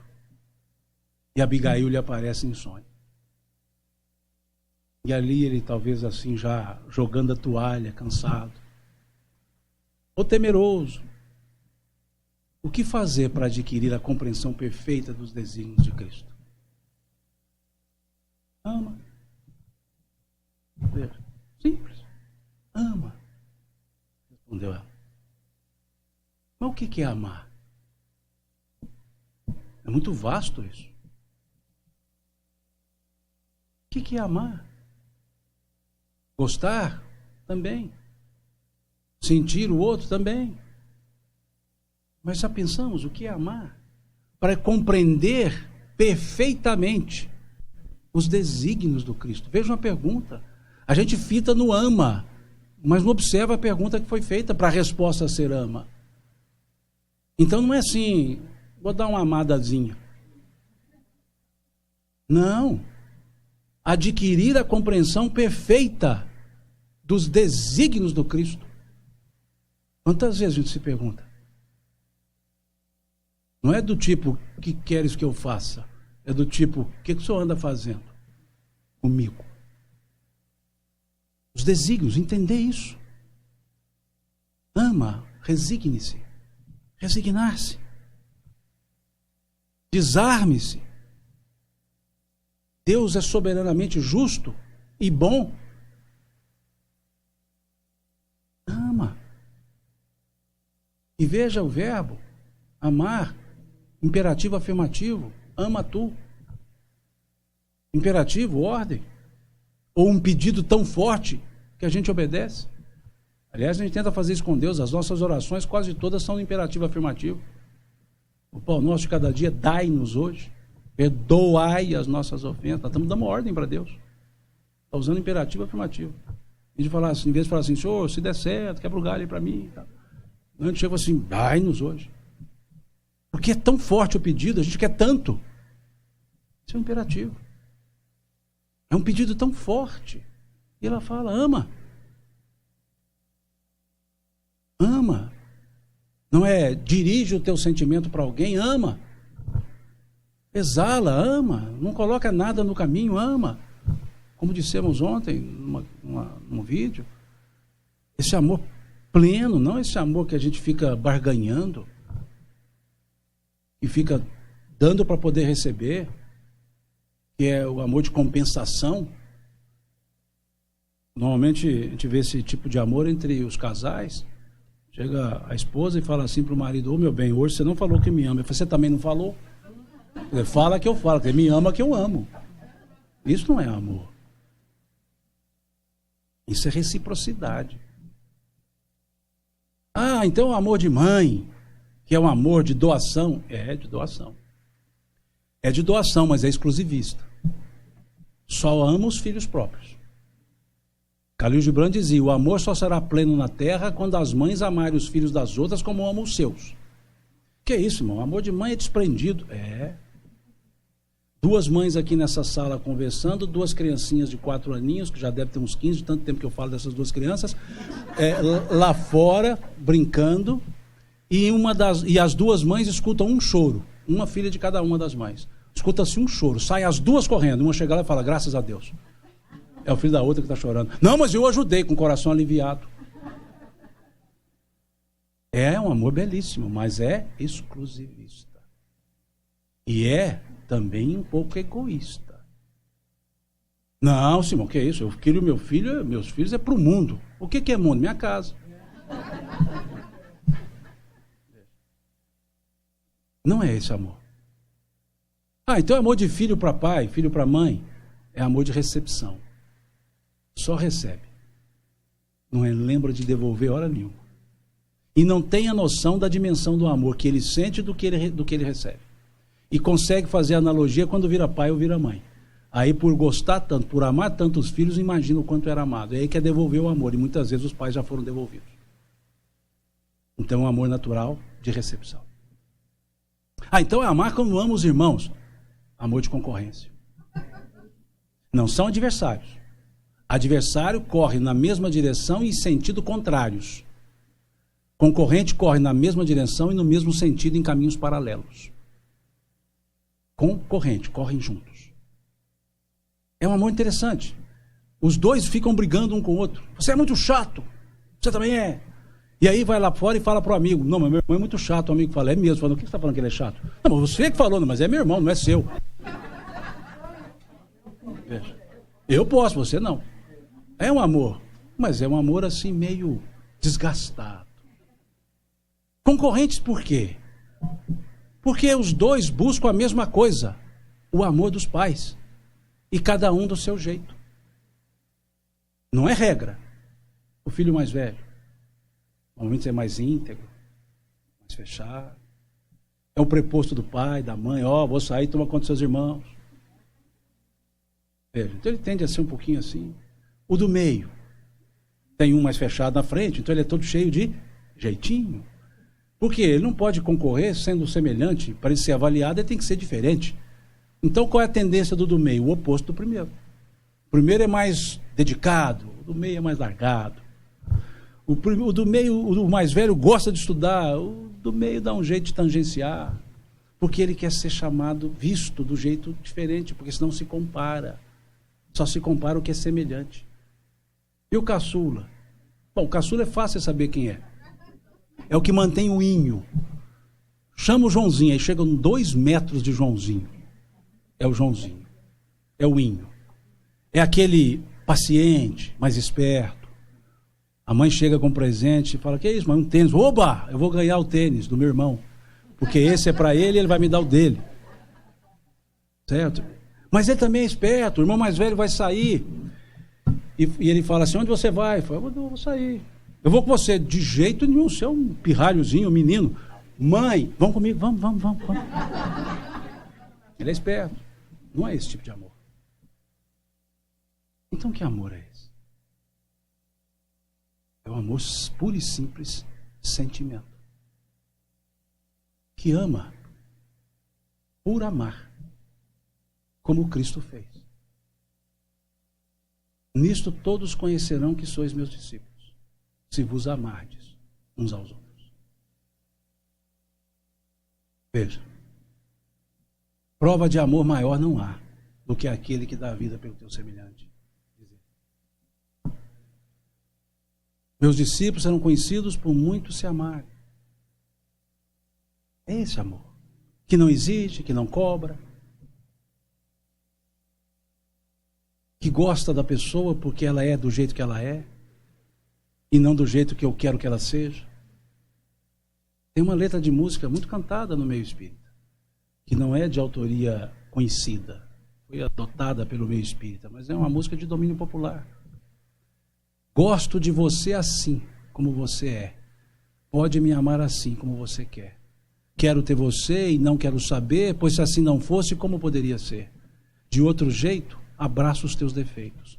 Gosto dos teus olhos, do jeito que me olham. Seja assim tão sua, mas me ame sempre igual, em casa ou na rua. Deixe que o vento penteie seus cabelos, mas faça dos meus olhos para sempre o seu espelho. Deixe que a noite traga uma canção, mas deixe que eu te guarde no meu coração. Esse é o amor. Que aqui, na rasteira nossa, nós chamamos de amizade. Que não cobramos nada. O amigo nunca quer transformar o outro amigo. Ele só é amigo porque é do jeito que ele é. O dia que ele for do jeito que eu quero, deixa de ser amigo. Então esse é o amor que o Cristo fez. É esse o ama. Apesar de, ama. Em função de, ama. E assim, ama. Como fazer para que a alma alcance tão elevada expressão de esforço com Jesus Cristo? Tá bom, qual expressão, qual elevado esforço? Amar. Porque as perguntas se sucedem em função das anteriores, das respostas anteriores. Como fazer para que a alma alcance tão elevada expressão de esforço com Jesus Cristo? Trabalha. Como dizia Emmanuel, se queres vencer na vida, trabalha e deixa Deus decidir. Mas não trabalhes pensando somente nos resultados. Trabalhe o mais que puderes. Trabalhe o mais silenciosamente que puderes. Trabalhe o mais amorosamente que puderes. E deixa o resto para Deus, que te deu a chance de viver e servir. Trabalha. Ocupação útil. Trabalho no sentido de utilidade, não de obrigatoriedade. Porque senão não é um trabalho, é uma função. E o trabalho dignifica, enobrece. Dizia o Cristo, meu Pai trabalha até hoje, e eu trabalho também. Dizem que um homem morreu, faleceu, desencarnou, pode escolher. E ele, depois da morte, se encontrou num lugar belíssimo. Uma grama, uma relva verdinha, uma brisa suave, um lago belíssimo, uma tranquilidade sem igual. E um jovem se lhe apresenta e diz, seja bem-vindo, o senhor morreu. Está aqui nesse local onde o senhor vai poder desfrutar todas as alegrias que o senhor não desfrutou na terra. Aqui o senhor poderá ficar tranquilo, descansar o quanto que quiser. E o que precisar é só me pedir. E eu vou conseguir para o senhor. Esse homem ficou satisfeito. E foi aproveitar aquele momento. E descansou-se.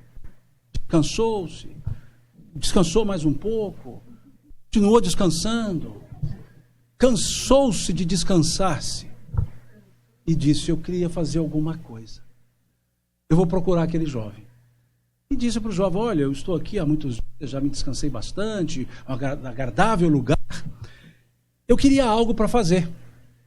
E esse jovem cingiu o rosto e disse, a única coisa que eu não consigo lhe atender é isso. Aqui não há o que se fazer. Aí ele disse assim, eu bem que poderia ter ido para o inferno. E o jovem respondeu, o senhor pensa que está onde? Meu pai trabalha até hoje e eu trabalho também. O trabalho nunca é cansativo. O trabalho não é visando o descanso. Eu não trabalho para poder me descansar. Eu trabalho para poder viver. Porque o trabalho é uma ocupação útil, dizem os Espíritos. Em outras palavras, seja útil para exercer essa tão elevada expressão de esforço. Seja útil. Útil a alguém. Trabalha. Que providências adotar contra o desânimo destruidor? Espera. Em outras palavras, resigne-se. Não é o esperado tipo, vou ficar quieto já que não está dando certo. Uma hora dá. Não. Os dois primeiros não são isentos de cumprimento em função do terceiro. Continua amando. Continua trabalhando e esperando. Esperando o momento certo. Esperando os resultados certos. Esperando as reações. Ah, mas não está dando certo o que eu estou fazendo. Está fazendo amando, está fazendo trabalhando? Sim, espera. Que a hora chega. Aguarda. Não foi isso que Jesus fez, aguardando João? Diz o evangelista Mateus, e sabendo Jesus que João havia sido preso, começou a pregar e a dizer. Não era a hora antes disso. João era chamado do próprio Messias. Se João seguisse, Jesus seguisse, a quem seguir? João termina o trabalho, eu espero. A hora que terminar eu vou. E sabendo Jesus que João havia sido preso, começou a pregar e a dizer. E da mesma forma João, quando encontrou-se com Jesus e o atendeu, aspas, lá no Jordão, ele disse para os discípulos dele, João e André, olhando para Jesus, é necessário que ele cresça e eu me diminua. Ou seja, o meu trabalho já está feito, agora é o dele. João continuou até a hora que Jesus chegou. Chegou, tá bom. Esperei ele chegar. Chegou, ele toca. Eu recuo. Jesus olhou, ele recua. Agora eu toco. Todas as coisas têm o seu tempo. E para cada ocupação chega a sua hora. Ele Eclesiastes, capítulo 3, versículo 3. Há tempo de ir, há tempo de vir. Há tempo de espalhar, há tempo de recolher. Há tempo de quebrar, há tempo de ajuntar. Há tempo de chorar, há tempo de sorrir. Quando as coisas dão errado, se o tempo é de sorrir, não adianta chorar. Se é de chorar, não adianta sorrir. Viva aquele momento. Resolva-se naquele momento. Se a hora de ir, não venha. Se a hora de vir, não vá. Espera. Em outras palavras, analisa. Reflete. Veja o que está acontecendo. Leia, interprete os sinais para que possa agir. E como conciliar as grandiosas lições do Evangelho com a indiferença dos homens? Perdoa. Simples. Perdoa. Que perdão? Gibran dizia que o perdão é o perfume que as flores soltam quando são pisadas. É algo imediato. Ele não é fruto de uma reflexão. Não, tudo bem, eu tenho que perdoar, a pessoa é muito chata mesmo, mas afinal de contas eu sou superior, eu tenho que perdoar. Isso é perdão. Isso é concessão de benesse. Porque eu refleti. Não é do não é do âmago. É o perfume que as flores soltam quando são pisadas. É algo natural. Não é fruto de não. É fruto de equívoco. Eu também posso me equivocar. Bola para frente. Esse aspecto do perdoa. A indiferença, perdoa. Em outras palavras, eles não estão no momento de entender. Eles não sabem o que fazem, Jesus falando, que nós também não sabemos. Mas vejam, não é o perdão de eu agora vou lhe conceder o meu perdão. Não. Isso não é perdão. Isso é desprezo. Eu vou dizer, você não merece. Mas eu, que sou muito bom, vou lhe dar. Isso não é o perdão. Pai, perdoa-lhes. É diferente. E numa análise um pouco mais rasa, um pouco mais profunda, menos horizontal, um pouco mais vertical. Quando que eu preciso perdoar alguém? Quando alguém me ofende. E quando eu me ofendo com alguém? Quando esse alguém, ou quando eu estou no mesmo nível desse alguém. Imaginemos, aquela criança de 4 aninhos. Chega aqui e olha para mim e faz assim. E a mãe estava sentada ali e viu. E veio correndo e falou, nossa, perdoa meu menininho, minha menininha. De quê? Esquece. Eu perdoei? Não. Porque eu me ofendi? Não. Porque ela é uma criancinha. Agora, e se a mãe tiver feito isso comigo?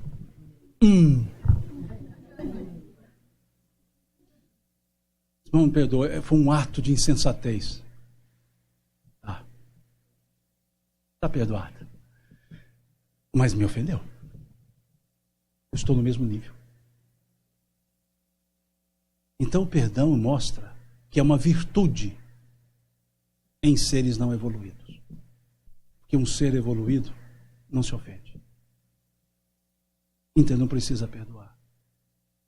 Ele só vai dizer, bola para frente. Se for nosso lá das nossas bandas, não é nada não, sou. Toca a vida. Perdoa. Senhor, diz Pedro, até quantas vezes devo perdoar o meu irmão que peca contra mim? Até 7 vezes? Não te digo 7 vezes, mas 70 vezes 7 vezes. De onde saiu isso? Do Evangelho, sim. Mas Jesus tirou isso de onde? Lá do Gênesis. Lá da figura de Lameque.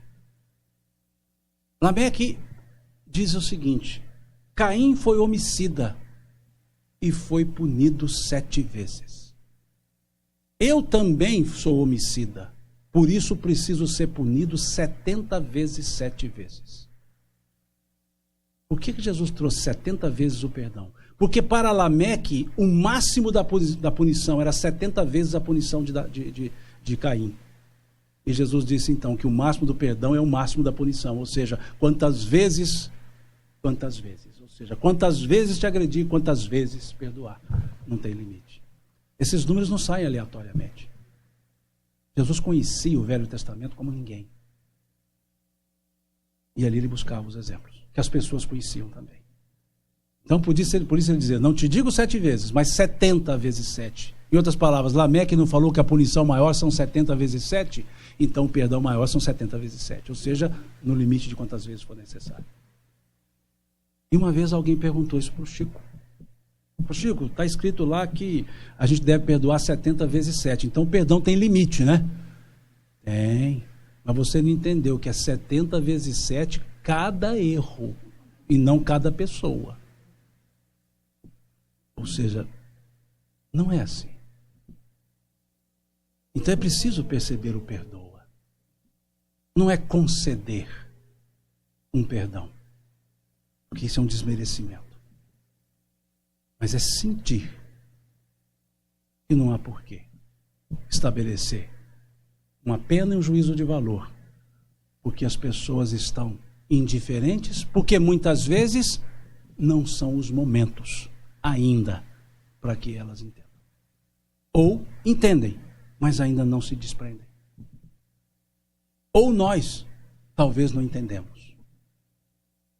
Porque dizemos muitas vezes que nós comungamos a verdade, esquecendo de colocar um pronome, a nossa verdade. Porque existe a minha, a sua e a realidade, que pode ser diferente da minha e da sua.